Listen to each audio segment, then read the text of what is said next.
जय हिंद साथियों, स्वागत है आप सभी का एजुकेशन की एट 6 और वाईटी एजुकेशन में। एग्जाम खत्म हो चुका है, सभी कोई घर पहुंच गए हैं। और अब आपको बता दें कि यहाँ पे थोड़ा सा वीडियो को इसलिए बनाया जा रहा है इस वीडियो को क्योंकि आप लोगों तक प्रश्न पहुंचाया जाए। जो लोग एग्जाम छोड़े हैं उनको भी लगे कि हाँ, इस बार हमने क्या मिस किया है। और यहाँ पे जो लोग एग्जाम नहीं दिए हैं वो लोग एक बार वीडियो को देख ले और 69वीं परीक्षा में बैठने का प्रयास करें। तैयारी आपकी जारी रहेगी वाईटी एजुकेशन पे, टेलीग्राम पे भी, और साथ में कुछ पेड ग्रुप हैं हमारे वहां पे भी। तो 69वीं बीपीएससी प्रीलिम्स के लिए भी वहां पे क्लास जल्द से जल्द आप लोगों को शुरू किया जाएगा। अब उनको फायदा यहाँ पे जरूर हुआ है जो छात्र यहाँ पे 68वीं बीपीएससी के लिए लगातार हमारे 11 बजे का मॉक टेस्ट देख रहे थे। जी हाँ, 80 से 85 क्वेश्चन मैं आपको वहां से दिखा दूंगा कि वहां से क्वेश्चन आए हुए हैं। लेकिन मैं यहाँ पे वीडियो को एनालाइज करूंगा, आपको ये नहीं बोल रहा हूं कि 150 क्वेश्चन ही हमने बताए हैं और 150 क्वेश्चन लड़ गए हैं। नहीं, ये थोड़ा सा क्वेश्चन का जो पैटर्न है इसमें बदलाव हुआ है। मॉडरेट लेवल से हाई लेवल में रखा गया है पेपर को। आसान तो बिल्कुल नहीं था पेपर, और यहाँ पे निगेटिव मार्किंग था, इसलिए इस बात का ध्यान रखा गया आयोग की तरफ से। और एक चीज मैं आपको थोड़ा दिखला दूं कि आयोग ने पूछे सिर्फ 4 ऑप्शन वाले प्रश्न। 4 क्यों भाई? तो आपको ये क्वेश्चन पेपर में अभी दिखलाऊंगा कि ऑप्शन को तोड़ दिया गया है। जो ऑप्शन नंबर ई है उसको तोड़ दिया गया है। अब तोड़ के एक तो बना दिया गया है कि उपरोक्त में से सभी, और एक बना दिया गया इनमें से कोई नहीं। तो ये आपको तोड़ के, और ऑप्शन जो है पहले जो 4 दिया जाता था और 5वें ऑप्शन में इसको रखा जाता था, तो ये कुल मिला के 6 ऑप्शन हो जाते थे। लेकिन इस बार जो है 3 ऑप्शन रखे गए हैं और इसको तोड़कर 2 ऑप्शन बना दिए, तो 5 ऑप्शन इस तरह से दिए गए हैं। चलिए मैं आपको आगे डिस्कस करूंगा, वीडियो के पेपर पे ले चलते हैं। लेकिन अभी एक छोटा सा अपडेट और है उन सभी भाई बहनों के लिए कि जो भी मेरे भाई बंधु बिहार में दरोगा बहाली की तैयारी करना चाहते हैं उनके लिए, जी हाँ, हम लोग टेलीग्राम पे भी एक बैच शुरू कर रहे हैं। और ये बैच मात्र 199 रुपए का है, जहां पे आप लोग सभी जुड़कर जो है इन पुस्तकों से अपनी तैयारी कर सकते हैं, बिहार दरोगा की भी। क्योंकि हम लोगों ने बीपीएससी में भी जो 11 बजे का टेस्ट सीरीज चलाया हुआ था टेलीग्राम पे, वो इन्हीं सभी पुस्तकों से भी कवर किए हुए थे। तो अब आपके पास समय है बिहार दरोगा को क्रैक करने का। 6 बुक लिस्ट लेकर आए हैं, यहाँ पे प्रैक्टिस सेट दिया जाएगा, टॉपिक आपको पढ़ाया जाएगा, टॉपिक दिया जाएगा एक्चुअली, और पढ़ के आना है आपको, और आपको यहाँ पे आके क्यूज अटेंड करना है। तो जल्दी जुड़िए, इस दिए गए नंबर पे पेमेंट कीजिए और साथ ही साथ हमारे इस ग्रुप में भी जुड़ जाइए आप लोग। तो चलिए हम कोशिश कर रहे हैं यहाँ पे उन 150 प्रश्नों को सॉल्व आउट करने का, जो कि आप लोगों तक ये सारी चीजें पहुंचाई जाएगी। अब मैंने बात की यहाँ पे कि 4 ऑप्शन दिया गया है। ये देखिए पेपर आपके सामने है और ये आपके क्वेश्चन है। देखिए क्वेश्चन में जो ऑप्शन नंबर डी को देखिएगा, उपर्युक्त में से एक से अधिक लिखा गया है और इसी में ऑब्लिक करके दिया जाता था उपर्युक्त में से कोई नहीं, तो इसको तोड़ दिया गया है, इस ऑप्शन को यहाँ पे तोड़ दिया गया। तो ये सबसे बड़ा बदलाव है, क्योंकि निगेटिव मार्किंग था। और ऑप्शन आपको हर क्वेश्चन में 3 ही दिए गए हैं, ठीक है? तो 3 ऑप्शन दिए गए हैं और एक ये ऑप्शन आपका 4 ऑप्शन है, जिसकी मांग हो रही थी आयोग से, जो कि छात्रों की बड़ी मांग थी, इसको यहां पे इस तरह से सेट किया गया है। तो ये एक अच्छी पहल है आयोग के द्वारा। चलिए अब लेकिन निगेटिव मार्किंग है तो कट ऑफ के ऊपर भी चर्चा होगी, वीडियो के अंत में बने रहिएगा। कितना कट ऑफ जा सकता है ये सारी जानकारी आपको देंगे हम अपने इस वीडियो के माध्यम से। तो यहाँ पे ये वीडियो जो है आपको वाईटी एजुकेशन पे भी मैं शेयर कर दूंगा, तो आप वाईटी एजुकेशन के चैनल को भी सब्सक्राइब कीजिए। वहां पे बिहार दरोगा का प्रैक्टिस सेट भी चलाया जाएगा जल्दी आप लोग के लिए, जो कि आपकी परीक्षा के लिए बहुत ज्यादा इंपॉर्टेंट होगा। ओके, तो पहला क्वेश्चन है, यहाँ पे देखेंगे कि कंकाल के वे हिस्से जो हड्डियों की तरह सख्त नहीं होते और जो मोड़े जा सकते हैं वो क्या कहलाते हैं? तो उसे हम लोग कहते हैं दोस्तों कार्टिलेज। ठीक है, सी इज द राइट आंसर। मिलाते जाइएगा, सभी उत्तर फटाफट करेंगे। यहाँ पे लाइकेन में एक क्लोरोफिल युक्त पार्टनर होता है और वो एक साथ रहते हैं। जी हाँ, वो शैवाल और कवक होते हैं। जिनका उत्तर ए आया है यहाँ पे, दूसरा का उत्तर ए कर लीजिएगा। मादा एनोफ्लीज को मादा क्यूलेस, है ना, मादा एनोफ्लीज को मादा क्यूलेक्स, है ना, क्यूलेक्स कहते हैं इसको, से अलग किया जा सकता है, क्योंकि यह बैठती है बिल्कुल ये अध स्तर वाली सतहों पर समानांतर बैठती हैं, इसलिए इसको क्यूलेक्स से अलग किया जा सकता है। तो सी उत्तर यहाँ पे हमारा सही होगा। सवाल नंबर 4, शरीर के प्रतिरोधक क्षमता में जुड़ा सबसे महत्वपूर्ण कोशिका प्रकार है। बिल्कुल ये WBC से संबंधित है, ये लिम्फोसाइट होगा आंसर, जिनका भी उत्तर आया है यहाँ पे सी उत्तर सही कर लेंगे। सवाल नंबर 5 पे, मानव शरीर की मांसपेशियों के बारे में निम्नलिखित में से कौन सा कथन गलत है? अब यहाँ पे गलत बोला गया है, तो इस बात का ध्यान रखिएगा, ये जो मांसपेशियां हैं जो केवल हड्डी को धक्का दे सकती है, ये बात गलत है। मांसपेशियां जोड़े में होती हैं, ये जोड़े में काम करती हैं, ये बात सत्य है। सिकुड़ने पर मांसपेशियां छोटी हो जाती हैं, ये भी बात सत्य है। ये क्वेश्चन आपको करवाया गया है टेलीग्राम पे।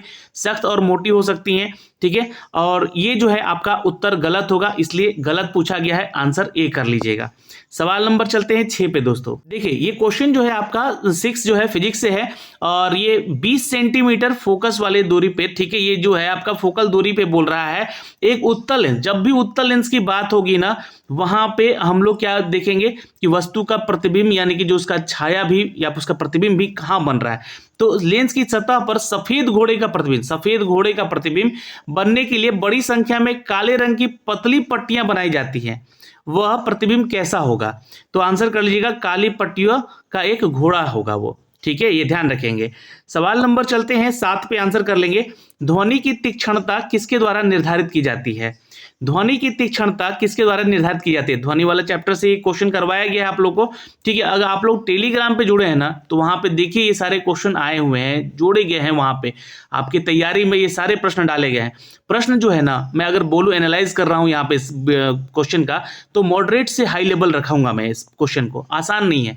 कट ऑफ की भी मैं बात करूंगा, चूंकि सारा क्वेश्चन आप लोग देख लीजिए, तब आप लोग को समझ में आएगा। ध्वनि की तीक्ष्णता किसके द्वारा निर्धारित की जाती है?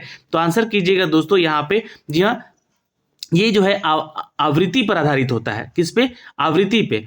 किसकी? ध्वनि की जो तीक्ष्णता होती है, और जो आवृत्ति होता है वो तरंग दैर्घ्य पे होता है। तो इसलिए ऑप्शन हमारा यहाँ पे सी हो जाएगा। तो सी उत्तर कर लीजिएगा, इज द राइट आंसर। यहाँ पे ई जो इन्होंने लगाया है गलत उत्तर है। सवाल नंबर 8 पे चलते हैं। निम्नलिखित में से कौन सा फोटो इलेक्ट्रिक उपकरण डिजिटल अनुप्रयोगों का सबसे उपयुक्त है, यानी कि सबसे ज्यादा इसका उपयोग किया जाता है? तो ये ध्यान रखिएगा, डिजिटल अनुप्रयोगों में फोटो इलेक्ट्रॉनिक के लिए तो photo diode is the correct answer, note कर सकते हैं। ये सारे क्वेश्चन के आंसर हमने यहाँ पे दिए हैं, जो टिक मार के आप लोगों को ये स्क्रीनशॉट भेज रहे हैं, तो आप लोग भी देख लीजिए, मिला लीजिए एक बार फटाफट। बॉल बेयरिंग का उपयोग स्थैतिक घर्षण को निम्नलिखित में से किसमें परिवर्तित करने के लिए किया जाता है? तो स्थैतिक घर्षण जो होगा वो रोलिंग घर्षण, वो कम करेगा घर्षण को। रोलिंग घर्षण क्या करता है? कम करता है। तो आंसर ए कर लीजिएगा, is the correct answer, note कर सकते हैं यहाँ पे। आइए सवाल नंबर चलते हैं 10 पे, आंसर करेंगे। फुटबॉल के खेल में एक गोलकीपर फुटबॉल के गोल को पकड़ने के बाद अपने हाथों को पीछे की ओर खींचता है, ठीक है। ये आप लोग पढ़े होंगे, देखिए जो है ना, तो ये संवेग वगैरह जब आप लोग पढ़ते होंगे चैप्टर को, है ना, उसमें ये सारी चीजें बताई जाती हैं। तो गोलकीपर किस प्रकार सक्षम बनाता है उस बॉल को पकड़ने को लेकर? तो संवेग के परिवर्तन की दर को कम करता है, यानी कि तेजी से बॉल आएगा, उसको हाथ को पीछे खींचेगा तो अच्छे से कैच कर पाएगा। अगर हाथ को टाइट रखेगा ना, तो वो बॉल उससे हाथ से गिर भी सकता है। सवाल नंबर चलते हैं 11 पे, आंसर करेंगे। निम्नलिखित में से कौन सा एक रेडियोधर्मी तत्व द्वारा उत्सर्जित घनात्मक रूप से आवेशित कण है? तो ये अल्फा कण है दोस्तों, C is the correct answer, note कर लीजिएगा। सवाल नंबर 12 पे चलते हैं। केंद्राभिमुखी बल किसके लिए जिम्मेवार होता है? तो ये केंद्राभिमुखी जो है ना, ये सेंट्रलाइज जो है ये गति करता है आपके एक सर्कल पे, तो ये वस्तु को वृत्ताकार पथ पर गतिमान रखता है। ये आंसर हमारा बी हो जाएगा, इज द करेक्ट आंसर। 13 का आंसर करेंगे यहाँ पे। निम्नलिखित में से किस ऊर्जा परिवर्तन में घर्षण बल शामिल होता है? तो आंसर करिएगा गतिज ऊर्जा से उष्मा ऊर्जा में, गतिज ऊर्जा से उष्मा ऊर्जा में। सवाल है 14 यहाँ पे। एक बस धीरे है ना, एक बस जो है सीधे रास्ते पर चल रही है, बिल्कुल। अगर अचानक दाईं ओर और एक तेज मोड़ आता है, यानी कि राइट टर्न लेता है ना, तो बस में बैठा यात्री क्या होगा? देखो, जब भी राइट टर्न लेगा तो जो बस में बैठा यात्री है वो लेफ्ट की तरफ भागेगा, यानी बाईं ओर झुकेगा। और जब बाईं ओर होता है, टर्न करता है, तो वो दाहिने ओर झुकता है ना, वाइस वर्सा है। तो सी उत्तर यहाँ पे होगा। सवाल नंबर चलते हैं 15 पे, आंसर करेंगे यहाँ पे। एक संगीत कार्यक्रम में ऑर्केस्ट्रा बजाने के पहल एक सितार वादक तनाव को समायोजित करने की कोशिश करता है और स्ट्रिंग को उक्त रूप में बांधता है ना। आप लोग देखे होंगे गिटार भी बजाता है या फिर कोई भी वाद्य यंत्र बजाता है जिसको कि टाइट करता है वो अपने नट बोल्ट को उसमें। तो ऐसा करके वो क्या ठीक करने की कोशिश करता है? तो वो क्या करता है कि वाद्य यंत्रों में आवृत्ति के साथ सितार जो है यानी गिटार जो है स्ट्रिंग की आवृत्ति दे और कंपन उठे ताकि वो उससे धुन निकाल सके। तो तीक्ष्णता को तेज करता है ना। और तीक्ष्णता किस पे डिपेंड करती है? आवृत्ति पे, और आवृत्ति तरंग दैर्घ्य पे, ठीक है। तो ये ध्यान रखेंगे। सवाल नंबर चलते हैं दोस्तों 16 पे, आंसर करेंगे। बहुत ही इंपॉर्टेंट सारे क्वेश्चन देखिए आए हुए हैं और कोई नहीं कह सकता है कि पेपर इजी है। है ना। पेपर इजी नहीं है, पेपर मॉडरेट है। और एक बात और कह दें, अगर जो छात्र यहाँ पे साइंस पढ़ा है एनसीईआरटी से, एनसीईआरटी का सारा क्वेश्चन उठा के दिया गया है, अगर आपने एनसीईआरटी कवर किया है तो आपका यहाँ पे साइंस का कोई क्वेश्चन छूटेगा ही नहीं। जी हाँ, एनसीईआरटी 8 to 12 यानी 6 to 12 भी पढ़ सकते हैं, लेकिन 8 to 12 ज्यादातर क्वेश्चन साइंस के देखने को मिले हैं यहाँ पे।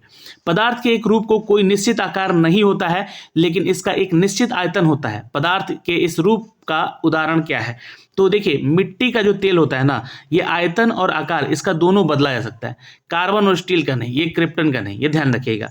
सवाल नंबर चलते हैं दोस्तों, यहाँ पे 17 पे आंसर करेंगे। कुछ धातु ऑक्साइड, अम्ल और क्षार के साथ अभिक्रिया करके नमक और पानी बनता है। इनमें से उभयधर्मी ऑक्साइड कहते हैं इन्हें, और उभयधर्मी ऑक्साइड का उदाहरण इनमें कौन है?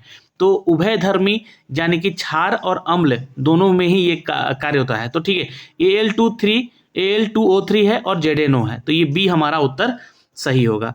सवाल नंबर चलते हैं 18 पे। कौन सी गैस अपने ग्रीन हाउस प्रभाव से ग्लोबल वार्मिंग में योगदान करता है? तो ये सभी करते हैं, ठीक है, कार्बन डाइऑक्साइड और नाइट्रस ऑक्साइड, मीथेन भी करता है, उपयुक्त में से एक से अधिक सभी करते हैं। डी उत्तर हमारा सही होगा। आइए सवाल नंबर चलते हैं, यहाँ पे बहुत इंपॉर्टेंट सारे क्वेश्चन देखिएगा, और ये सारे क्वेश्चन करवाए हैं हमने बिहार एसएससी के समय भी। देखिए, ये क्वेश्चन छूट नहीं सकता आप लोग का। अम्ल धातु कार्बोनेट से अभिक्रिया करके किस तरह का गैस मुक्त करता है? तो ये कार्बन डाइऑक्साइड मुक्त करता है। B is the correct answer, note कर सकते हैं। सवाल नंबर 20, देखिए ये जो है आपका सूत्र लिखा गया है, कौन सा अम्ल कहलाता है? तो COOH का ट्वाइस है, ये ध्यान रखिएगा, यही लिखा गया है, और ये ऑक्जेलिक अम्ल कहलाएगा दोस्तों। क्या कहलाएगा? ऑक्जेलिक अम्ल सही उत्तर है।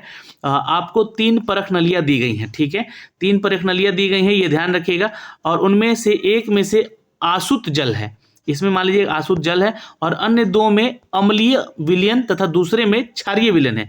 इसमें अम्लीय है यानी कि एसिडिक है दोनों ही, लेकिन एक अम्लीय है एक क्षारीय है, ठीक है। और इनमें किसमें लाल लिटमस नीला हो जाएगा? तो जिसमें क्षार होगा ना, उसी में लाल लिटमस जो होगा क्या करेगा? तो ये लाल कर देगा उसको, ठीक है। चलिए, ये आपको ध्यान रखना होगा। सवाल नंबर चलते हैं 22 पे। एसिटिक अम्ल जो है आपका गंध किसके समान होता है? तो ये दोस्तों सिरका का, ठीक है, याद रखिएगा। आंसर क्या करिएगा? ए इज द करेक्ट आंसर। टमाटर में ऑक्जेलिक अम्ल होता है, ठीक है, ये भी आपको बता दें, ठीक है। आगे चलते हैं 23 पे चलते हैं। शुष्क HCl, देखिए अगर HCl के साथ H2O निष्कासित होता तो यहाँ पे आपका जो है ये ऑक्सीजन के साथ ये जो है ये आपका आयनिक जो है आयन मौजूद होता है इसमें, लेकिन यहाँ पे HCl गैस है, सिर्फ शुष्क, वो भी सूखा हुआ है, तो इसलिए शुष्क लिटमस पत्र का रंग क्यों नहीं बदलता है? तो नहीं बदलने के कारण है कि H3O+ आयन जो है मौजूद नहीं होंगे, जिसके चलते ये नहीं होगा कार्य। सवाल नंबर चलते हैं 24 पे आंसर करेंगे। यहाँ पे देखिए, विषम का पता लगाएं, यानी कि इसमें ऑड कौन सा है? फल का पकना, सीमेंट का सेटिंग होना, कोयले का जलना, ये सब रासायनिक परिवर्तन का उदाहरण है। मैंने यहाँ पे लिख दिया है, ये सब रासायनिक परिवर्तन का उदाहरण है, लेकिन ये इनमें से एक से अधिक आंसर कर लीजिएगा, क्योंकि सभी एक उदाहरण है रासायनिक परिवर्तन के। हीरा और ग्रेफाइट के बारे में निम्नलिखित में से कौन सा कथन सत्य है? सत्य बोला गया है ना, सही बोलना है। उनकी विद्युत चालकता समान होती है, गलत बात है। उसके पास समान क्रिस्टल संरचना होती है और उनके पास समान डिग्री कठोरता होती है, कोई गलत सही नहीं है, तो इनमें से कोई नहीं ये ऑप्शन होता। तो ये देख रहे हैं आप लोग, ये ऑप्शन दोनों अलग कर दिया गया है, मतलब कि आपके पास सिर्फ 4 ही ऑप्शन है, कहिए तो 3 सही उत्तर है और एक ऐसा जो कि सही हो सकता है या एक से अधिक सही हो सकता है इन तीनों में से। तो ये थोड़ा सा यहाँ पे अच्छा किया गया है पैटर्न, और अच्छा भी है, और ये अब नहीं भी हटेगा ना ऑप्शन नंबर ई, तो कोई दिक्कत भी नहीं है यहाँ पे, बस इसी तरह से होना चाहिए। किसमें परिवर्तन के कारण जो है रंध्र खुलते हैं या बंद होते हैं? कोशिकाओं में पानी की मात्रा के चलते। सी इज द करेक्ट आंसर। सवाल नंबर 27, क्लोरोफिल सूर्य का प्रकाश के किसके तरंग दैर्घ्य को अवशोषित करता है? तो हरा और नीला, ठीक है, तो ये आंसर बी कर लीजिएगा, is the correct answer. Chlorophyll सूर्य प्रकाश के प्रकाश संश्लेषण के समय अवशोषित होता है, जिसमें हरा और नीला रंग यहाँ पे तरंग दैर्घ्य को अवशोषित करते हैं। 28, निम्नलिखित में से कौन सा मेल सही नहीं है? तो पर्णहरित पत्ती को तने से जोड़ता है, ठीक है, ये चपटा हो जाता है ना पत्ती उस समय, उसकी बात कर रहे हैं, तो ये गलत बात है यहाँ पे, ठीक है। बल्कि उसके आधार के पास शाखाओं में शाख मोटा हो जाता है, कठोर तना पेड़ होता है इसका, कमजोर तना सीधा खड़ा नहीं हो सकता है, लता भी इसका नहीं हो सकता है खड़ा, ठीक है, जिसका एग्जाम्पल है लता। सवाल नंबर चलते हैं 29 पे। सक्शन पुल जो होते हैं, ब्रिज जो होते हैं, सक्शन ब्रिज कारण पेड़ों में पानी, अच्छा नहीं ये एक्शन है। सक्शन पुल के कारण पेड़ों में पानी बहुत ऊंचाई तक पहुंचता है, जिसका, अच्छा देखिए ये हटा दीजिए, ये ऑप्शन ही हटा दिया यहाँ पे। तो पानी जो है पेड़ों की ऊंचाइयों तक पहुंचता है, ये कैसे? तो ये वाष्पोत्सर्जन का उदाहरण है। सी उत्तर कर लीजिएगा यहाँ पे। सवाल नंबर चलते हैं 30 पे, आंसर कर लीजिएगा। निम्नलिखित में से कौन सा क्लोरोप्लास्ट का एक लक्षण है जो कि उसे स्व प्रकृति के योग बनाता है? तो ये डीएनए और आरएनए दोनों का कार्य होता है, ठीक है, ये उपस्थिति के चलते ही होता है उनके। तो आंसर यहाँ पे हम क्या कर लेंगे, ए इज द करेक्ट आंसर। यहाँ पे देखिएगा कुछ क्वेश्चन आपके जो है रीजनिंग से हैं और कुछ मैथमेटिक्स से हैं। ये क्वेश्चन पूछा है, शब्द जो है डायरी के अक्षरों को कितने शब्द बनाए जा सकते हैं जिनके चाहे उनके अर्थ हो या ना हो, ठीक है। ये आपका जो है प्रोबेबिलिटी का क्वेश्चन है, और यहाँ पे ये आपका रीजनिंग का क्वेश्चन दिया गया है। ये आपका मैथमेटिक्स का फाइंड करना है इस मिसिंग वैल्यू को, और ये भी मैथमेटिक्स का। तो इसको मैं स्किप करता हूँ, इसको अलग एक वीडियो बना के बता दूंगा। अगर बनाऊंगा तो खैर यहाँ पे वीडियो जो है काफ़ी लंबा बन जाएगा, है ना। यहाँ पे देखिएगा 2-4 क्वेश्चन है आपका जो कि मैथमेटिक्स से संबंधित है, ठीक है। आइए देखते हैं क्वेश्चन नंबर 41 पे चलते हैं। भारत में जिला स्तर पर उपभोक्ता विवाद निवारण के संदर्भ में निम्नलिखित में से कौन सा कथन सही नहीं है? तो नहीं बोला गया है, इनमें से कौन सही नहीं है? तो ये देखिए, जिला फोरम उन शिकायतों पर विचार करता है जहां वस्तुओं का सेवा या मूल्य 50 लाख रुपए से अधिक नहीं होता है, ये कथन सत्य है। और राज्य सरकार यदि यहाँ पे, अच्छा कथन सही नहीं है ये, सॉरी माफ करेंगे, कोई कथन यहाँ पे सही नहीं है, ठीक है। ये मूल्य 50 लाख से रुपए से अधिक नहीं होना चाहिए। राज्य सरकार यदि उचित समझे तो जिले में एक से अधिक जिला फोरम स्थापना कर सकता है, ये भी गलत बात है। और जिला फोरम सदस्यों में एक महिला होती है, ये भी गलत बात है, ठीक है। तो ये तीनों कथन हमारा गलत है, इनमें से कोई नहीं। सवाल नंबर चलते हैं 42 पे। एक पंचायत समिति किस स्तर पर पंचायती राज संरचना का संचालन करती है? तो ये आपको बताया है हमने, पंचायत जब पढ़ाया था आपको, पंचायती राज व्यवस्था, है ना। अगर केंद्र लेवल पे कोई काम होता है तो उसके नीचे हिरार्की बनता है राज्यों का। राज्य के अगर अंदर आएंगे आप लोग यहाँ पे, तो राज्य स्तर पे जब काम होगा तो ये अनुमंडलों पे, फिर ब्लॉक में, उस तरह से आपको ग्राम में, फिर ग्राम पंचायतों में। तो आंसर कीजिएगा ब्लॉक स्तरीय निकाय, यहाँ पे इज द राइट आंसर। सवाल नंबर चलते हैं दोस्तों यहाँ पे 43 पे। निम्नलिखित में से किस समुदाय विकास के पहले कार्यक्रम के रूप में स्थापित किया गया था? तो बिल्कुल आंसर कर लीजिएगा, एकत्रित ग्रामीण विकास कार्यक्रम के तहत यहाँ पे किया गया था। सवाल नंबर चलते हैं दोस्तों क्वेश्चन नंबर 44 पे, आंसर करेंगे। भारतीय संविधान के अनुच्छेद 14, देखिए 14 क्या कहता है कि किसी भी सक्षम क्षमता के समानता के अधिकार को हमें बताता है, आर्टिकल 14। तो ये कानून के सक्षम समानता किस देश के संविधान से लिया गया है? तो ये बिल्कुल उत्तर सही है, ये ब्रिटेन से लिया गया है, ठीक है। आंसर यहाँ पे बी सही होगा। सवाल नंबर चलते हैं 45 पे। भारतीय संविधान को बनाने के लिए कितना समय लगा है? ये सभी कोई जानते हैं, 2 वर्ष 11 महीने 18 दिन। ये बहुत दिन से लगातार ये क्वेश्चन पूछा भी जा रहा है। 46 नंबर, राज्य का मंत्री परिषद सामूहिक तौर पर किसके प्रति उत्तरदायी होता है? बिल्कुल विधानसभा के प्रति उत्तरदायी होता है, ठीक है। बहुत लोग यहाँ पे मुख्यमंत्री मार के आए हैं, गलत उत्तर किए हैं, ठीक है। निम्नलिखित कथनों पर विचार कीजिए। 73वां संविधान संशोधन विकेंद्रीकरण किया गया था। जी हाँ, ये निर्णय लेने की शक्तियों को आदेश देता है, पूर्ण व्यवस्था का आदेश देता है, और न्यायिक शक्तियों का व्यवस्था देता है। तो ये तीनों सही है, 1, 2, 3 हमारा उत्तर सही होगा, B is the correct answer. ये सब क्वेश्चन करवाए हैं हम लोग, ये भी क्वेश्चन करवाया गया है। अच्छा, क्वेश्चन नंबर 48, राज्यसभा में प्रतिनिधित्व में शामिल हैं। जी हाँ, ये ध्यान रखिएगा, भारत के राष्ट्रपति द्वारा मनोनीत सदस्य शामिल होते हैं, नागरिकों द्वारा सीधे चुने जाने के सदस्य ये नहीं होगा। अप्रत्यक्ष रूप से नागरिकों द्वारा उनके प्रतिनिधियों के माध्यम से चुने गए सदस्य। तो एक से ज़्यादा उत्तर सही है यहाँ पे, तो यहाँ पे आंसर हम डी कर लेंगे। सवाल नंबर 49, निम्नलिखित में से किसका संबंध भारत के सर्वोच्च न्यायालय से है?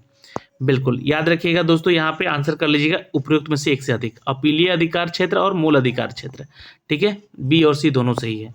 सवाल नंबर 50, देखिए 73वां संविधान संशोधन से 2 क्वेश्चन आ गया। इसके तहत पंचायती राज, और पंचायती राज से भी अगर कनेक्ट कीजिएगा तो 2 क्वेश्चन हो गया। संस्थाओं में चुनाव लड़ने के लिए न्यूनतम कितनी आयु की आवश्यकता होती है? तो 18 वर्ष न्यूनतम होनी चाहिए, ठीक है, ये ध्यान रखिएगा। ये हमारा 73वां संविधान संशोधन में कहा गया था, इसको फिर बाद में अमेंड किया गया था, ठीक है। सवाल नंबर चलते हैं दोस्तों यहाँ पे क्वेश्चन नंबर 51 में, 51 पे वर्ष 2020 से 22 के लिए कि सबसे कम महिला कार्यबल भागीदारी दर कितने प्रतिशत बिहार में दर्ज की गई थी। तो ये ध्यान रखिएगा, ये भी अभी क्वेश्चन हाल ही में हमने करवाया है, ठीक है। तो ये 4% से लेकर 6.5% शहरी क्षेत्रों में, ग्रामीण क्षेत्रों में 4%, ये अभी हाल ही में ये क्वेश्चन आप लोगों को हमने बिहार करंट में करवाया। तो बी उत्तर यहाँ पे कीजिएगा। अधिकतम जो है कर उद्योग किस जिले में है, यानी कि सबसे ज़्यादा टैक्स किस जिले से हमें आता है। तो ये किशनगंज तो है नहीं और पूर्णिया भी है नहीं, तो दरभंगा हमारा उत्तर यहाँ पे होगा इन तीनों ऑप्शन में से, ठीक है। सवाल नंबर चलते हैं दोस्तों, यहाँ पे 53 पे आंसर करेंगे। केंद्रीय स्वास्थ्य और परिवार कल्याण मंत्रालय द्वारा 24 नवंबर 2021 को, देखिए डेट जब दे दिया जाएगा ना तो एक्यूरेट डेटा आपसे मांगता है, तो उसको प्रकाशित राष्ट्रीय परिवार सर्वेक्षण 5 के अनुसार बिहार के लिंगानुपात में काफ़ी अच्छा सुधार हुआ है। 2015-16 में जी हाँ बढ़कर ये कितना हुआ, और फिर 2020-22 में यह लिंगानुपात कितना हुआ है, ठीक है, यानी कि पुरुष और महिलाओं की संख्या ये कितना हुआ है दोस्तों, ठीक है। तो ये ध्यान रखिएगा यहाँ पे कि 2015 और 16 में ये कितना था, तो 40.7% था, और 16 में कितना हो गया, तो ये 58% हो गया। ये हम आंकड़ा प्रतिशत में आपको बता रहे हैं, ठीक है, इसको देख लीजिएगा आप लोग थोड़ा सा क्वेश्चन को यहाँ से। फिर 2020-22 में जो है आंकड़ा ये बढ़कर यहाँ पे सुधार हुआ है इसमें, तो लगभग 63.7% का सुधार हुआ है। ये हमने आपको करेंट में करवाया था, ठीक है। तो ये आंकड़ा एग्जैक्ट मुझे पता नहीं है यहाँ पे, इसलिए मैं इसको छोड़ रहा हूँ, स्किप कर रहा हूँ यहाँ से, लेकिन ये प्रतिशत में आंकड़ा बिल्कुल सही है जो कि 2020-21 में हुआ है यहाँ पे। चलिए अगला जो क्वेश्चन है यहाँ पे, बिहार आर्थिक सर्वेक्षण 2021-22 के अनुसार 2020-21 में बिहार के सकल राज्य घरेलू उत्पाद जीएसडीपी की वृद्धि दर कितनी रही है। तो यहाँ पे देखिए आंसर कर लीजिएगा, ये 2.5% रहा है। अगर आपने उत्तर ए किया है तो उत्तर यहाँ पे बिल्कुल सही है यहाँ पे दोस्तों। सवाल नंबर चलते हैं 55 पे दोस्तों, आंसर कर लेंगे। निम्नलिखित में से कौन सा बिहार की अर्थव्यवस्था के मामले में सही है। तो यहाँ पे देखिए, यहाँ पे अगर आप उत्तर कीजिएगा तो भारत में सबसे कम विकास दर बिहार का है, ये 2.5% है, ठीक है, ये मामला सही है। बिहार के अधिकतर जो प्राथमिक वस्तुएं होती हैं उसका उत्पादन होता है यहाँ पे, तो प्राथमिक वस्तु का उत्पादन होता तो अच्छा यहाँ पे होता ना, लेकिन ये नहीं होता है, ये बात गलत है। अर्थव्यवस्था का व्यावसायिक ढांचा ऊपर से स्थिर है बिहार का, तो ये बात एकदम सत्य है, इसलिए यहाँ पे ऊपर से ही स्थिर है, तो नीचे के जो लोग हैं, नीचे का छोटा जो उद्योग है वो पनप नहीं पा रहा है, तो यहाँ पे ए और बी हो जाएगा, इसलिए उत्तर हमारा एक से ज़्यादा उत्तर यहाँ पे सही होगा, डी उत्तर कर सकते हैं। आइए 56 पे चलते हैं। देखिए SEZ के बारे में हमने आपको क्वेश्चन करवाए हुए हैं, है ना। ये SEZ अधिनियम 2005 के उद्देश्य से लाया गया था, तो आंसर कीजिएगा, अतिरिक्त आर्थिक गतिविधियों का उत्पादन, वस्तुओं और सेवाओं के निर्यात को बढ़ावा देने और रोजगार का निर्माण करने को लेकर। तो ये तीनों उत्तर यहाँ पे सही होगा, इसलिए ऑप्शन डी करेंगे, इनमें सभी सही है। कृषि विपणन प्रणाली के सुधार के लिए भारत सरकार द्वारा अपनाया गया नीतिगत उपाय क्या है। ये करंट अफेयर का क्वेश्चन है, तो ये है दोस्तों, याद रखिएगा, सार्वजनिक वितरण प्रणाली जो कि PDS और न्यूनतम समर्थन मूल्य जो कि MSP, ये दोनों ही हैं, तो एक से अधिक उत्तर सही होगा, इसलिए आंसर डी करेंगे यहाँ पे। सवाल नंबर 58, किस समिति ने प्रतिस्पर्धा अधिनियम 2002 को अधिनियमित करने का सुझाव दिया है। तो ये आंसर कर लीजिएगा, SVS राघवन समिति, C is the correct answer, note कर सकते हैं। सूची 1 और सूची 2 को सम्मिलित कीजिए, बहुत ही आसान सा है ये, ठीक है। धूसर क्रांति किससे संबंधित है, तो ये आपके उर्वरक या फर्टिलाइजर से संबंधित है। गुलाबी क्रांति किससे संबंधित है, तो ये आपका प्याज के उत्पादन से संबंधित है। रजत क्रांति किससे संबंधित है, तो ये आपका जो है अंडे के उत्पाद से संबंधित है, ठीक है, इसको नोट कर लीजिएगा। लाल क्रांति संबंधित है टमाटर और मांस के उत्पादन से, लाल क्रांति, ठीक है। तो ऑप्शन नंबर जो है बी आपका यहाँ पे सही होगा। सवाल नंबर चलते हैं 60 पे, निम्नलिखित में से कौन सी पंचवर्षीय योजना मानव संसाधन विकास पर केंद्रीकृत है। तो पंचवर्षीय योजना से क्वेश्चन पूछ लिया गया। देखिए पंचवर्षीय योजना बंद कर दिया गया है, अब उसके जगह पे आ गया है नीति आयोग, है ना। तो योजनाएं बंद हो चुकी हैं और योजना आयोग भी बंद हो चुका है, अब उसकी जगह पे नीति आयोग बन चुका है। तो यहाँ पे पूछा जा रहा है कि कौन सी पंचवर्षीय योजना में मानव संसाधन के विकास के रूप में केंद्रीकृत था। तो इनमें से कोई नहीं, ये था आपका मानव संसाधन विकास केंद्रित 8वीं पंचवर्षीय योजना में, तो ये आंसर अगर रहता ऑप्शन तो आंसर सही करते हैं। 8वीं पंचवर्षीय योजना से बहुत क्वेश्चन पूछे जाते हैं एग्जाम में। भारत के निम्नलिखित में से किस राज्य ने अप्रैल से सितंबर 2022 के दौरान उच्चतम प्रत्यक्ष विदेशी निवेश इक्विटी के रूप में प्राप्त किया है? तो आंसर गुजरात कीजिएगा। देखिए आप लोग अगर कर्नाटक भी किए हैं, क्योंकि यही अप डाउन है 1 नंबर 2 नंबर पे, तो भारत में निम्नलिखित में से किस राज्य ने अप्रैल से सितंबर के बीच में, सितंबर जब बोलेगा ना तो ये इसी दौरान जो है गुजरात टॉप पे था। तो उच्चतम प्रत्यक्ष विदेशी निवेश, क्योंकि डेट यहाँ पे दे दिया गया है तो इसके अनुसार यहाँ पे हमारा आंकड़ा गुजरात सही होगा, कर्नाटक गलत हो जाएगा मेरे ख्याल से। बाकी आप लोग देखिएगा, ठीक है। किस बजट से वित्त मंत्री ने उदारीकृत विनिमय दर प्रबंधन प्रणाली को घोषित किया है? तो ये आया था 1991 में, तो आप 1991-2 नहीं लीजिएगा, ये इसको पारित किया गया था यूनियन बजट में 1992-93 में। तो सी हमारा उत्तर सही होगा। सवाल नंबर 63, देखिए पंचवर्षीय योजना के उद्देश्य निम्नलिखित में से कौन से थे? तो यहाँ पे कीजिएगा एक भी नहीं, विकास, आधुनिकीकरण, आत्मनिर्भरता, साहित्य, इनमें से कोई नहीं।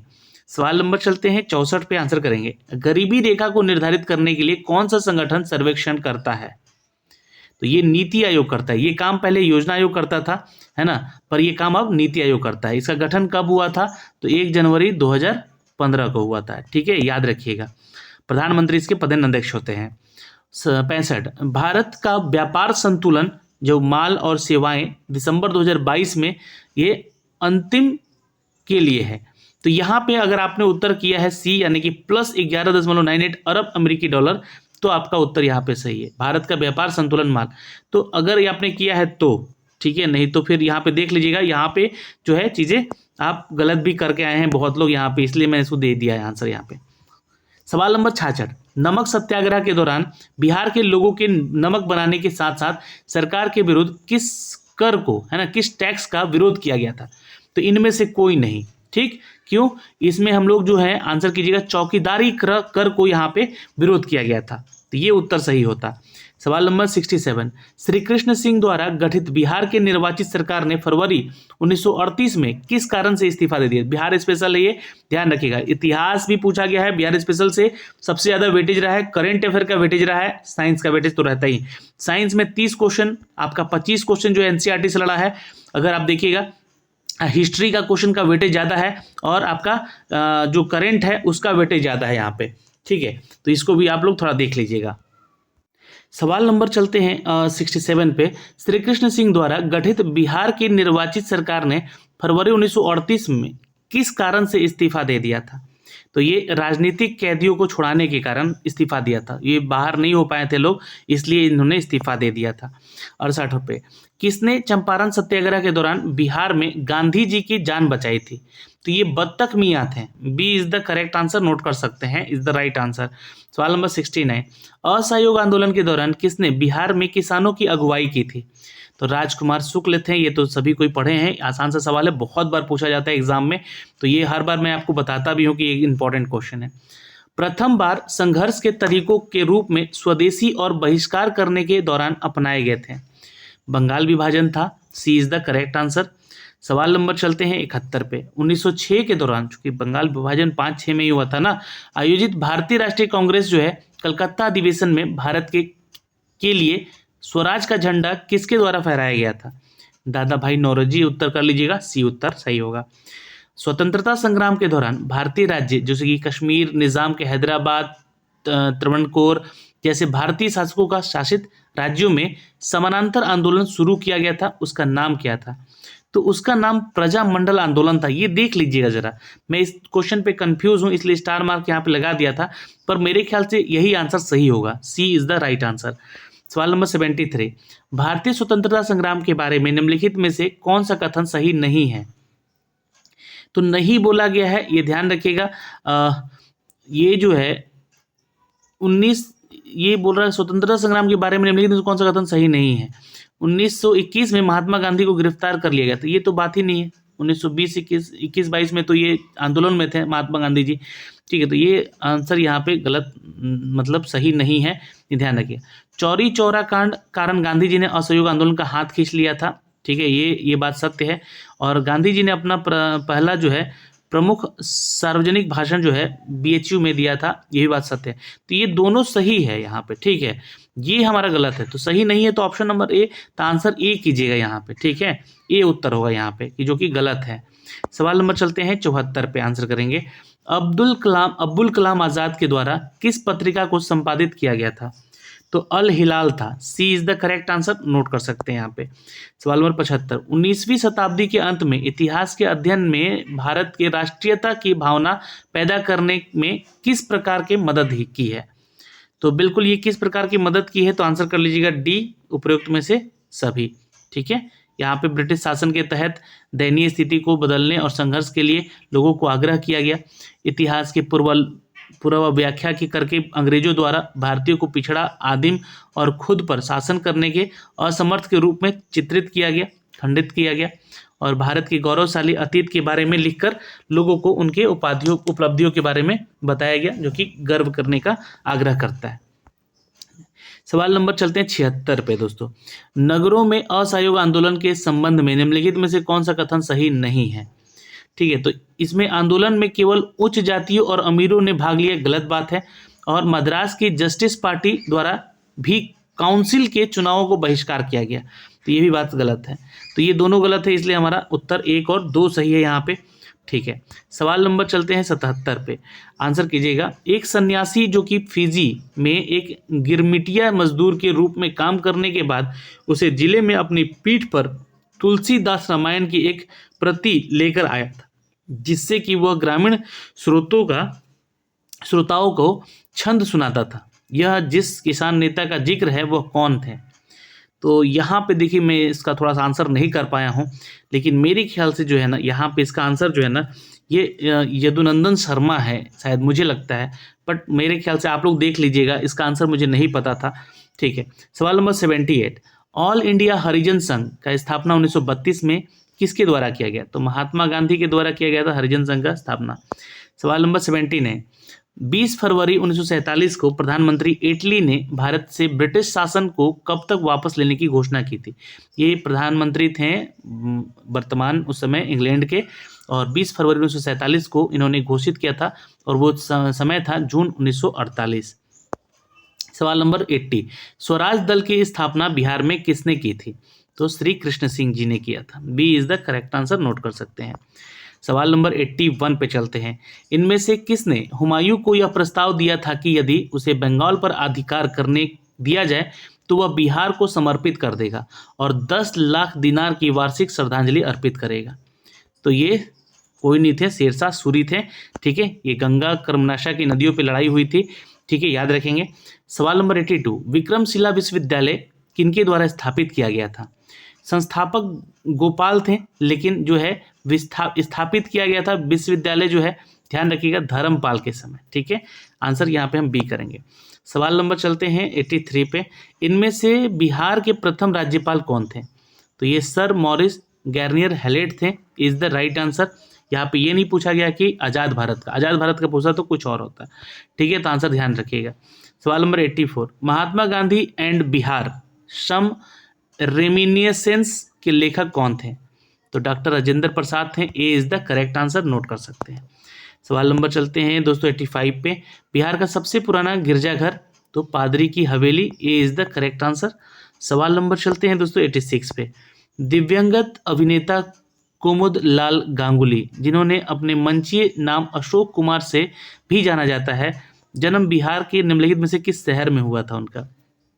अशोक कुमार की फिल्में आप लोगों ने देखी होगी, है ना, उनका नाम है कुमुद लाल गांगुली, वो भागलपुर से संबंधित हैं।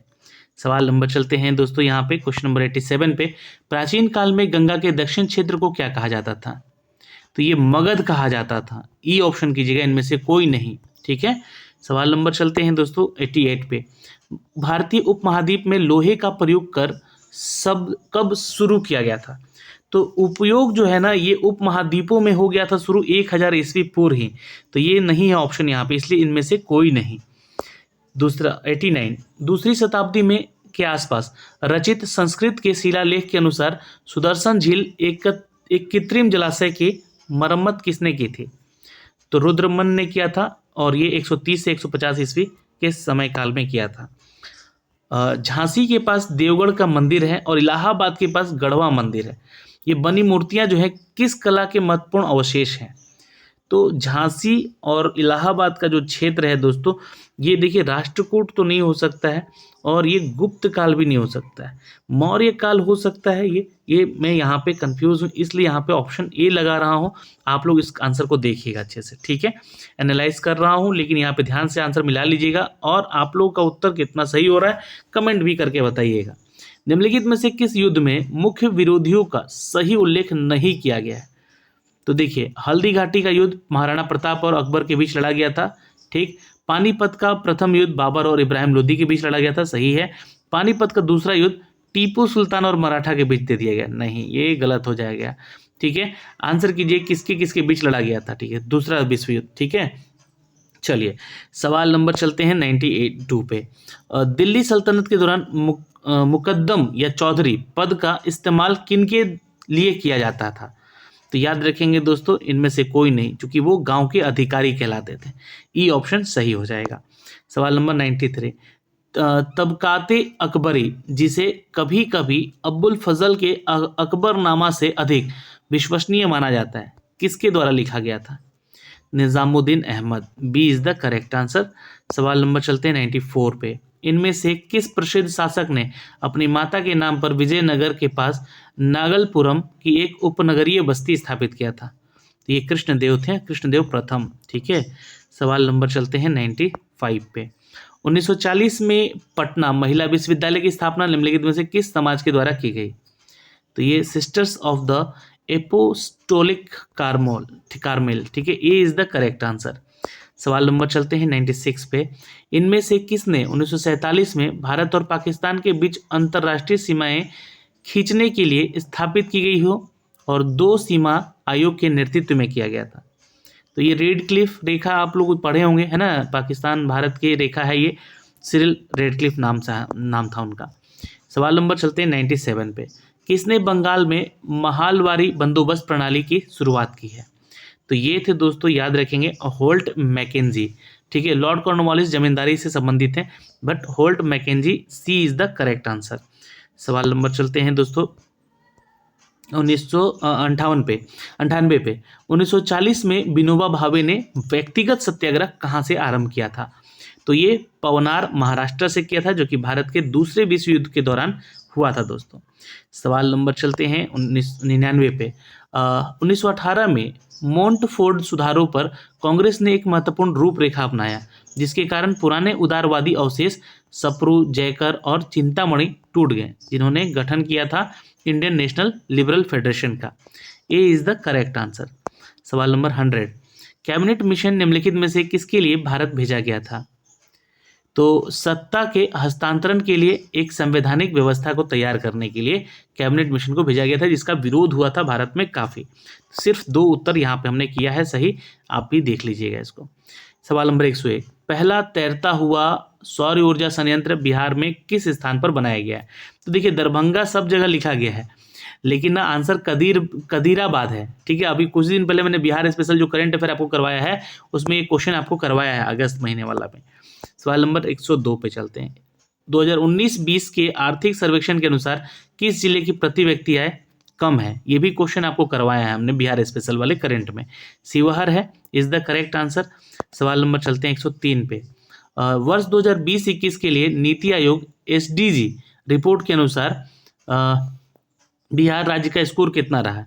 तो 100 में से 52 रहा है स्कोर बिहार का। सवाल नंबर चलते हैं दोस्तों यहाँ पे क्वेश्चन नंबर 104 पे। खेलो इंडिया महिला टूर्नामेंट में, है ना, महिला टूर्नामेंट में पहली बार किस खेल को शामिल किया गया है? तो ये ट्रैक साइकिलिंग को शामिल किया गया था। बहुत लोग क्रिकेट भी लगा के आए हैं, ठीक है, तो आप लोग थोड़ा सा यहाँ पे कंफ्यूज मत होइएगा, देख लीजिएगा बस यहाँ पे, ठीक है। ट्रैक साइकिलिंग मुझे लगता है कि यहाँ पे पहली बार शामिल किया गया है। सवाल नंबर 105 पे। निम्नलिखित में से किसे अगस्त 2022 में भौगोलिक संकेत GI टैग से सम्मानित किया गया है? और ये भी देखिए अगस्त 2022 का बिहार का करंट अफेयर है। तो मैंने जो बिहार स्पेशल करंट अफेयर चलाए थे उसमें से ये क्वेश्चन था। मिथिला मखाना भी मैंने बताया था आपको, इज द राइट आंसर। सवाल नंबर 106। निम्नलिखित में से किस वर्ष 2022 में यूनेस्को की विश्व धरोहर सूची में जोड़ा गया है? लिया। ये लंगट सिंह कॉलेज है जो कि खगोलीय वेधशाला है और ये मुजफ्फरपुर में है दोस्तों, याद रखिएगा। ये भी क्वेश्चन मैंने बिहार स्पेशल में आपको करवाया है। मुजफ्फरपुर का ये कॉलेज है जो कि यूनेस्को ने इसको डाला है। 107 बिजनेस रिफॉर्म्स एक्शन प्लान द्वारा 2020 में व्यापार करने में आसानी में बिहार ने 36 राज्यों में कितनी रैंक हासिल की है? तो इनमें से कोई नहीं है, ठीक है। 26वां रैंक है इसका बिहार का, ठीक है, 36 राज्यों में, इनमें से कोई नहीं, ऑप्शन ई हो जाएगा। सवाल नंबर 108 28 नवंबर 2022 को मुख्यमंत्री नीतीश कुमार द्वारा गंगा जल आपूर्ति योजना का उद्घाटन किस स्थान पर किया गया था? तो मैंने आपको ये करंट में क्वेश्चन करवाया है बिहार स्पेशल में, तो उसमें मैंने बताया था कि बोधगया और राजगीर दोनों ही, ठीक है। बट यहाँ पे जो है आपका डेट दिया गया है। अब 28 नवंबर 2022 को जब मुख्यमंत्री थे तो मुख्यमंत्री जी ने, नीतीश कुमार ने गंगा जल आपूर्ति योजना शुरुआत की, वो आंसर बोधगया में किया था, ठीक है। बट डेट दिया गया है इसलिए मैं यहाँ पे बोधगया लगाऊंगा, बट ये दोनों शहरों में हुआ है इसलिए ऑप्शन यहाँ पे ई लगा सकते हैं। अब आप लोग देख लीजिएगा, है ना, आप लोग थोड़ा सा यहाँ पे आयोग इसको क्या आंसर करता है ये भी देखने योग्य बातें हैं। सवाल नंबर चलते हैं 109 पे। निम्नलिखित में से किस एसोसिएशन बोर्ड ने अक्टूबर 2022 में पुरुष और महिला खिलाड़ियों के लिए समान वेतन की घोषणा की है? तो ये भारतीय क्रिकेट कंट्रोल बोर्ड ने किया था। C is the correct answer, note कर सकते हैं। मतलब कि जितना पुरुष वाले खिलाड़ियों को मिलता है क्रिकेट में उतना महिलाओं को भी वेतन मिले। 110 पे। पिछले 10 वर्षों में राज्य का शहरीकरण बहुत तेजी से बढ़ा। 2011 की जनगणना के अनुसार बिहार में शहरीकरण का स्तर कितना प्रतिशत बढ़ा था? तो ये 11.3% था जो कि बढ़कर अभी वर्तमान में 15.3% हो गया। तो बी हमारा उत्तर यहाँ पे सही होगा। सवाल नंबर 111 पे चलते हैं। निम्नलिखित में से किस केंद्रीय मंत्रालय ने हाल ही में 2022 में युवा 2.0 के बारे में हमने आपको करंट में करवाया है, शिक्षा मंत्रालय से संबंधित है ये। सवाल नंबर चलते हैं 112 पे। गृह मंत्रालय ने नवंबर 2022 को देश की कितनी भाषाओं में फील्ड वीडियोग्राफी के साथ साथ भारतीय मातृभाषा सर्वेक्षण MTSI है ना, ये भी क्वेश्चन करवाए हैं, कार्य को पूरा किया है? तो 576 कार्यों को पूरा किया गया है। A is the correct answer. सवाल नंबर चलते हैं दोस्तों यहाँ पे 13 पे। निम्नलिखित में से किस समिति में 1 जनवरी 2026 से पूर्ण मूल्य निर्धारण स्वतंत्रता की सिफारिश करते हुए गैस मूल्य निर्धारण पर एक रिपोर्ट प्रस्तुत किया है? तो ये किरीट पारिख समिति था दोस्तों, ठीक है, याद रखेंगे। सी इज द करेक्ट आंसर। सवाल नंबर 114। निम्नलिखित में से किस शहर को स्वच्छ सर्वेक्षण 2022 के अनुसार 5 सितारा कचरा मुक्त शहर रैंक से सम्मानित नहीं किया गया? तो ये बिल्कुल यहाँ पे ऑप्शन कीजिएगा ई, इनमें से कोई नहीं, सभी को सम्मानित किया गया, नवी मुंबई, सूरत और भोपाल को भी, ठीक है, ये सम्मानित हुए हैं। सवाल नंबर चलते हैं दोस्तों 15 पे, आंसर करेंगे। प्रधानमंत्री ने निम्नलिखित में से किस स्थान पर पहला ग्रीनफील्ड हवाई अड्डा डोनी पोलो हवाई अड्डे के उद्घाटन किया है? तो डोनी पोलो हवाई अड्डा जो है ईटानगर में है, उत्तर सही करेंगे। सवाल नंबर चलते हैं 116 पे। किस जानवर को नवंबर 2022 में, देखिए करंट का भी क्वेश्चन पूछा गया है ना, तो नवंबर 2022 का पूछा गया है, समझ रहे हैं? मतलब कि आप अगर 6 महीने का करंट पढ़ के गए हैं, एनालिसिस में यही तो चीज़ें देखनी है कि हमें पढ़ना कहाँ से है, क्या पढ़ना है। तो 6 महीने का करंट अफेयर आपको पढ़ना है यहाँ पे, आगे जितने भी आगामी क्वेश्चन आने वाले हैं, है ना। अगर ज़्यादा से ज़्यादा 1 साल का करंट अफेयर पढ़ लीजिए, उससे ज़्यादा नहीं आ रहा है। और आपने बिहार में भी करंट देखा तो 6 महीने के करंट अफेयर को पूछा गया है, 4 से 5 क्वेश्चन, 10 क्वेश्चन था जो भी, वो अपडेटेड है। तो ये हमारी या कह रहे हैं दोस्तों, यहाँ पे आंसर कीजिएगा। सवाल नंबर चलते हैं 17 पे। भारत का पहला फ्लोटिंग वित्तीय साक्षरता शिविर हाल में ही इंडिया पोस्ट पेमेंट बैंक द्वारा निम्नलिखित में से किस स्थान पर आयोजित किया गया है? तो ये श्रीनगर में किया गया था, डल झील पे। सवाल नंबर चलते हैं दोस्तों यहाँ पे 118 पे। भारत के राष्ट्रपति ने निम्नलिखित में से किस IIT में परम कामरूप सुपर कंप्यूटर की सुविधा का उद्घाटन किया है? आसाम गुवाहाटी, मैंने कल ही क्वेश्चन करवाया है। A is the correct answer, note कर सकते हैं। आप लोग जो है ना ज़्यादा से ज़्यादा छात्र जुड़िए। YT एजुकेशन का टेलीग्राम क्यूज होता है, एक तो आपका फ्री क्यूजेज होते हैं जो कि सुबह 10 बजे करेंट अफेयर और 11 बजे करंट अफेयर 11 बजे फुल मॉक टेस्ट और शाम 8 बजे टॉपिक टेस्ट हो रहा है। तो इन टेस्ट में आप लोग को ज्वाइन होना चाहिए बिहार दुर्गा के लिए भी, क्योंकि यहीं से क्वेश्चन हम दे रहे हैं और यहीं से क्वेश्चन आपके आएंगे, ठीक है। तो ये सारा क्वेश्चन सब कुछ फ्री में हो रहा है, लेकिन पेड बैच में भी आप लोग जुड़ जाइएगा, जो कि आपको अपडेट किया गया है। वहाँ पे टॉपिक देकर आपको पढ़ाया जाएगा, आपको पढ़ने में मजबूर किया जाएगा, ताकि आप पढ़ के आएँ और फिर अपने आंसर करें यहाँ पे। तब देखिएगा कॉन्फिडेंस कितना ऊपर बढ़ेगा। सवाल नंबर 119, 8 अक्टूबर 2022 को मनाए गए 90वें भारतीय वायुसेना दिवस पर 80 वायुयानों को घंटे भर हवाई प्रदर्शन निम्नलिखित में से किस स्थान पर आयोजित किया गया? तो ये सुखना झील चंडीगढ़ में ये किया गया था कारनामा। ठीक है, सवाल नंबर चलते हैं दोस्तों 120 पे। भारत सरकार के पोषण अभियान के तहत वर्ष के किस महीने को राष्ट्रीय पोषण माह या नेशनल न्यूट्रिशन मंथ कहा जाता है? तो ये मनाया भी जाता है न्यूट्रिशन मंथ सितंबर में। सी इज द करेक्ट आंसर। ये भी करंट का ही क्वेश्चन था। अब ये करंट थोड़ा सा आपका वर्ल्ड करंट से संबंधित था। तो चीन के तियांगोंग अंतरिक्ष स्टेशन के हाल ही में लॉन्च किया गया अंतिम मॉड्यूल का नाम क्या है? ये क्वेश्चन टफ है। ये है मेंगटियन। ठीक है, सवाल नंबर चलते हैं 22 पे। निम्नलिखित में से कौन सा विश्व का सबसे बड़ा ज्वालामुखी है जो कि पिछले 38 वर्षों में पहली बार फूटा था? ये भी क्वेश्चन टफ है, वर्ल्ड करंट से संबंधित है। उसका नाम था मौना लोआ। सवाल नंबर चलते हैं 123 पे। निम्नलिखित में से हाल ही में उनके उपन्यास the 7 moons of Maali Almeida के लिए 2022 का बुकर पुरस्कार मिला है? तो ये शेहान करुणा तिलक को मिला है। A is the correct answer. सवाल नंबर चलते हैं 24 पे। विश्व अंतरिक्ष सप्ताह 2022 की थीम क्या है? तो ये अंतरिक्ष और निरंतरता। A is the correct answer, note कर सकते हैं। सवाल नंबर चलते हैं दोस्तों यहाँ पे 125 पे।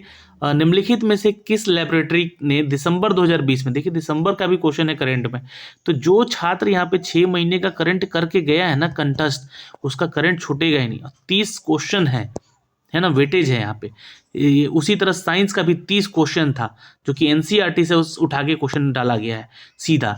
और 30 क्वेश्चन हिस्ट्री का, मतलब 90 क्वेश्चन ऐसा है जो कि आप कर सकते थे, और वो चीज़ें आपको बार बार करवाई जा रही थी, वहीं से क्वेश्चन भी दिए जा रहे थे। ठीक है, तो आप लोग आगे भी तैयारी में लगे रहें। आगे आपके सामने है बिहार दरोगा अभी, और उसके लिए लग जाइए आप लोग यहाँ पे। तो निम्नलिखित में से किस लेबोरेटरी ने दिसंबर 2022 में एक ऐतिहासिक नाभिकीय संलयन सफलता का दावा किया है? तो लॉरेंस लिवरमोर और नेशनल लेबोरेटरी द्वारा। सवाल नंबर 126 पे चलते हैं। कोलिंस डिक्शनरी का वर्ड ऑफ द ईयर 2022 निम्नलिखित में से कौन सा है?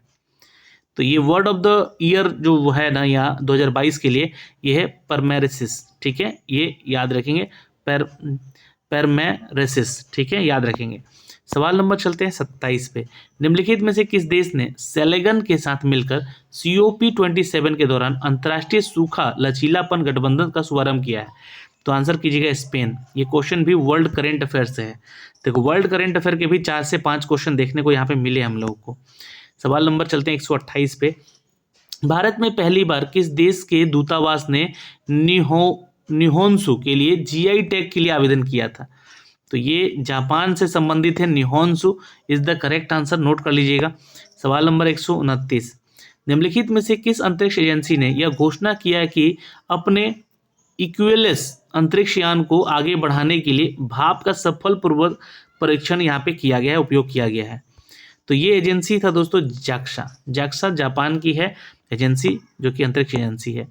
सवाल नंबर 130। अक्टूबर 2022 में लॉन्च किया गया टेस्ला ह्यूमनॉइड रोबोट, इसका नाम क्या है?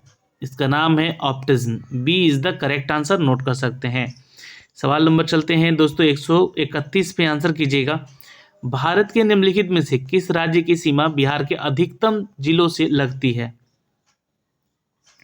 तो अधिकतम जो है ना जिला अगर पूछा गया है, देखिए भारत का किस राज्य से सीमा जो है बिहार के अधिकतम जिलों से लगता है, तो आई थिंक मुझे लगता है कि यार झारखंड उत्तर प्रदेश दोनों, वैसे तो तीनों से लगता है ना, तीनों से लगता है। अगर ये क्वेश्चन ये पूछा गया है कि किस राज्य से सीमा बिहार के अधिकतम जिलों से लगता है, अच्छा राज्य का नाम पूछा गया है, ओके, यहाँ पे क्वेश्चन मैंने गलत किया है शायद, है ना, उपरोक्त में से एक से अधिक लिख दिया है। ये तो वैसे ये क्वेश्चन हो गया कि किन किन राज्यों से जिला लगता है, तो ये तीनों से लगता है। ठीक है, ये क्वेश्चन हो गया, लेकिन सबसे अधिक किससे लगता है? तो मेरे ख्याल से ये उत्तर प्रदेश होना चाहिए, बी उत्तर होना चाहिए यहाँ पे। ठीक है, आप लोग यहाँ पे झारखंड या उत्तर प्रदेश में से कोई एक देख लीजिएगा, मेरे ख्याल से उत्तर प्रदेश होगा। सवाल नंबर 132। निम्नलिखित में से कौन सा भागलपुर से मिर्जापुर चौकी के रेल मार्ग में बिहार का अंतिम रेलवे स्टेशन है? तो ये भागलपुर ही है दोस्तों, उपरोक्त में से कोई नहीं, कर लीजिएगा। सवाल नंबर 133, बिहार में खनिज उत्पादन के संदर्भ में निम्नलिखित में से कथन पर विचार कीजिए। तो रोहतास में पाइराइट्स का सर्वाधिक भंडार है और जमुई जिले में सोने का भंडार पाया जाता है। 1 और 3 हमारा उत्तर सही है, ये उत्तर यहाँ पे सही कर लेंगे। सवाल नंबर 134, बिहार में बहने वाली पवित्र नदी फल्गु नदी है और निम्नलिखित में से किन नदियों का संगम से ये बनता है? तो ये बिहार स्पेशल का क्वेश्चन है ज्योग्राफी का। तो मोहाना और लीला जल, ठीक है, नदी है। सवाल नंबर 135, बिहार के निम्नलिखित में से किस स्थान पर पहली बार चाय बागानों की स्थापना की गई? तो ये ठाकुरगंज में किया गया था। सवाल नंबर चलते 136 पे, बिहार में निम्नलिखित जिलों का आरोही दशकीय जनसंख्या वृद्धि बताना है, जो कि 2001 से 11 के अनुसार सही क्रम है। तो सीवान, किशनगंज और मधेपुरा, ये उत्तर हमने देखा है यहाँ पे, तो ये सही उत्तर किया है। सवाल नंबर 137, बिहार में कृषि आधारित उद्योगों में से किस खाद्य उद्योग का प्रभुत्व है, यानी कि ज़्यादा है? तो इनमें से आंसर मैंने किया है गन्ना उद्योग। जैसे गेहूं का उत्पादन सबसे ज़्यादा है, बट गेहूं नहीं लिखा गया। अनाज में आपका चावल भी आता है, गेहूं भी आता है, बट यहाँ पे ये आंसर गलत हो जाएगा। इन ऑप्शन में से अगर देखें तो गन्ना उद्योग जो है आपका सही उत्तर होगा। सवाल नंबर 138, अटॉक में अपनी पहाड़ी यात्रा के अंत में सिंधु नदी अफगानिस्तान की किस नदी से जुड़ती है? तो ये काबुल नदी है। अटॉक में जी हाँ, ये पहाड़ी यात्रा करते समय जब सिंधु नदी जो है अफगानिस्तान के काबुल नदी से जुड़ती है। सवाल नंबर 139, निम्नलिखित में से कौन सा विश्व में सुप्रचारित वन्य जीव अभियान है, जो कि 1973 में शुरू किया गया था? तो ये प्रोजेक्ट टाइगर था दोस्तों, ठीक है। बी, ये देखिए वर्ल्ड ज्योग्राफी से क्वेश्चन है। ये सब क्वेश्चन का पैटर्न हर एक सेक्शन में थोड़ा सा हार्ड किया गया है ना। जहाँ पे करंट भी पूछा गया है तो वर्ल्ड करंट पूछ के थोड़ा सा हार्ड पूछा गया है, और बिहार करंट में भी क्वेश्चन टफ किया गया है। हिस्ट्री की बात कीजिएगा तो बिहार का हिस्ट्री टफ कर दिया गया है, ठीक है। उसी तरह यहाँ पे वर्ल्ड ज्योग्राफी को डाल के भी इसको थोड़ा सा टफ बनाया गया है। 140, क्षोभ मंडल के बारे में निम्नलिखित में से कौन सा कथन सत्य है? तो इसकी औसत ऊंचाई 13 किलोमीटर की, ये कथन यहाँ पे सत्य है, लेकिन ये औसतन जो है ये 14 या 15 लिखा जाता है, आप लोग देखे होंगे, है ना। लेकिन अगर आप उत्तर ई कर लीजिएगा इनमें से कोई नहीं, ठीक है, तो उत्तर ये भी सही होगा। अब आयोग के ऊपर डिपेंड करता है कि कौन सा उत्तर इसको सही मान रहा है। अब मैंने यहाँ पे उत्तर ई मारा है। 141, पैंजिया से टूटे हुए दक्षिणी महाद्वीप को क्या कहते हैं? गोंडवाना कहते हैं, याद रखेंगे। सवाल नंबर 142, आर्कटिक क्षेत्र या अंटार्कटिका महाद्वीप किसके निकट स्थित है? तो ये उत्तरी और दक्षिणी ध्रुवों के पास में स्थित है। ये बहुत बार पढ़ाया जा चुका है, वर्ल्ड ज्योग्राफी में क्वेश्चन आ चुका है एग्जाम में भी। सवाल नंबर 143, म्यांमार के साथ भारत के किन राज्यों की सीमाएं मिलती हैं? तो बिल्कुल अरुणाचल प्रदेश, नागालैंड, मणिपुर, मिजोरम। ये मैंने करवाया है क्वेश्चन आप लोग को, और जीके क्यूज में भी करवाया है। निम्नलिखित में से कौन सा समुद्री जैव विविधता के दृष्टिकोण के दुनिया का सबसे समृद्ध क्षेत्र है, जिसमें कि ज्वार मुख नद, समुद्र तट, निकटवर्ती पर्यावरण के जंगल, समुद्री घास, प्रवाल भित्तियां, नमक दलदल और मैंग्रोव के साथ 21 द्वीप शामिल हैं। सब कुछ है यहाँ पे, ये जैव विविधता का क्षेत्र है। मन्नार की खाड़ी बायोस्फीयर रिजर्व है ये। B is the correct answer, note कर सकते हैं यहाँ पे। सवाल नंबर 145, कोपेन की वर्गीकरण योजना के अनुसार उत्तर प्रदेश और बिहार के किस प्रकार की जलवायु आते हैं? तो ये गंगा का क्षेत्र है दोस्तों, CWG के क्षेत्र से ये संबंधित है। B is the right answer होगा। 46, भारत की क्षेत्रीय सीमा तट के कितने समुद्री मील प्रति किलोमीटर मीटर तक जो है समुद्र की ओर फैली हुई है? भारत का क्षेत्रीय सीमा जो है ना, ये अगर आप भारत का क्षेत्रीय सीमा पढ़ेंगे तो है ना, ये सब क्षेत्र का बात किया जा रहा है। तो 12 समुद्री मील लगभग 21.9 किलोमीटर तक। सवाल नंबर चलते हैं दोस्तों 147 पे। भारत में निम्नलिखित में से कौन सा नदी घाटी कोयले के भंडारों से समृद्ध है? दामोदर घाटी, जी हाँ, भारत का रूर भी कहा जाता है इसको। भारत में चीन उद्योग के बारे में निम्नलिखित में से कौन सा कथन सही है? तो चीनी उद्योग, माफ करिए चीन नहीं, चीनी उद्योग के बारे में। तो देखिए ये जो है उत्तर प्रदेश चीनी का दूसरा बड़ा उत्पादक है। महाराष्ट्र अब पहला हो चुका है, अब पहले उत्तर प्रदेश था, अब महाराष्ट्र हो चुका है। तो महाराष्ट्र देश का अग्रणी चीनी उत्पादकों में से उभरा है। तो ये दोनों कथन हमारा सही है, ठीक है। ए और सी, तो डी हमारा उत्तर हो जाएगा, एक से अधिक उत्तर। सवाल नंबर 149, ग्रीष्म के अंत में पूर्व मानसून वर्षा होती है जो केरल और कर्नाटक के तटीय क्षेत्रों में एक सामान्य घटना है। इसे स्थानीय रूप से किस नाम से जाना जाता है? तो इसको मैंगो सावर्स या फिर ब्लॉसम सावर्स कहते हैं। तो ये दोनों ही उत्तर सही है, ए और बी, इसलिए डी हमारा यहाँ पे उत्तर सही किया गया है। वातावरण मुख्य के रूप में किसके द्वारा गर्म होता है? मुख्य रूप से, है ना, वातावरण जो है मुख्य रूप से क्या होता है, जब पृथ्वी पे किरणें पड़ती हैं तो वो सूर्य के प्रकाश से गर्म नहीं होता है।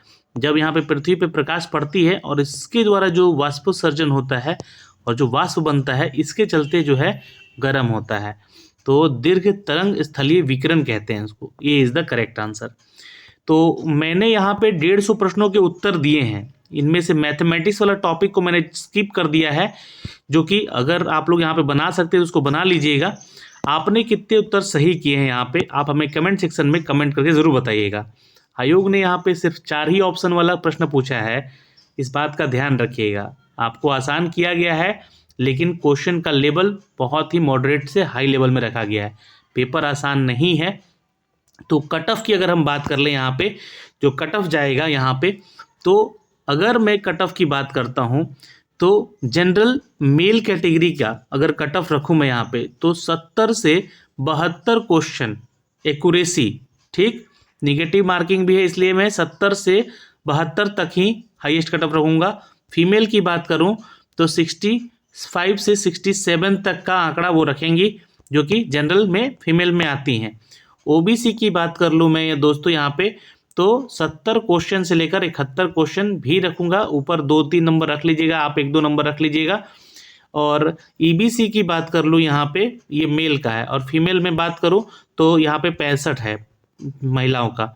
ईबीसी की बात कर लूँ तो ईबीसी के मेल कैटेगरी में अगर देखिएगा तो 68 क्वेश्चन से लेकर 70 क्वेश्चन के बीच का कट ऑफ रहेगा।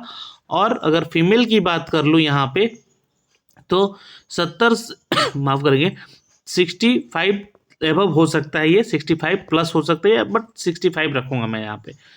SC ST की बात कर लूँ दोस्तों यहाँ पे, तो आपको 58 से लेकर 60 क्वेश्चन तक के बीच में आपका कट ऑफ रह सकता है, मेल और फीमेल दोनों का भी। तो ये ध्यान रखिएगा। तो ये इस तरह से कुछ आपका कट ऑफ निर्धारित होकर आ सकता है।